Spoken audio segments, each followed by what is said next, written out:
వెన్న వాడకుండా నెయ్యి ఎట్లా చేసినారంటే చూస్తున్నారు కదా, ఈ పామ్ ఆయిల్ లో kernel oil, acidic acid, monoglyceride నెయ్యిలా కనిపిస్తుందంట, నెయ్యిలా అనిపిస్తుందంట, రిపోర్ట్ లో కూడా దొరకదంట, అది సెక్యూరిటీ చెక్ కూడా దొరకదంట.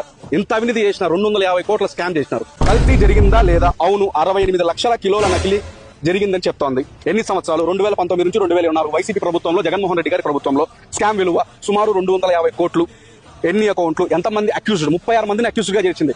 అక్యూజ్డ్ లిస్ట్ ఇది. అక్యూజ్డ్ లిస్ట్ లో చూడండి, Chinna Appanna personal assistant to former TTD chairman Y V Subba Reddy. Y V Subba Reddy గారి పర్సనల్ అసిస్టెంట్ అయిన పిఏ, ఆయన డైరెక్ట్ గా ఇన్వాల్వ్మెంట్ అయ్యి అరెస్ట్ అయి ఉన్నాడు. ఇప్పుడు ఇదంతా చెప్పకుండా యానిమల్ ఫ్యాట్ కలవలేదంట. యానిమల్ ఫ్యాట్ కలవలేదు కాదు స్వామి, అసలు నెయ్యే సరఫరా చేయాల. తిరుమల లడ్డు అంటే కేవలం అది బడ్డీ కొట్లో దొరికే స్వీట్ కాదు, 100 కోట్ల హిందువుల ఆత్మ గౌరవం. అది పార్టీలకు అతీతంగా ఒక హిందూగా ఆలోచించండి దయచేసి. మన తాతల కంటే, వాళ్ళ తాతల కంటే, వాళ్ళ తాతల కంటే, వాళ్ళ తాతల కంటే, వాళ్ళ తాతల కంటే ముందు పుట్టిన ధర్మాన్ని, హైందవ ధర్మాన్ని అవమానించదండి.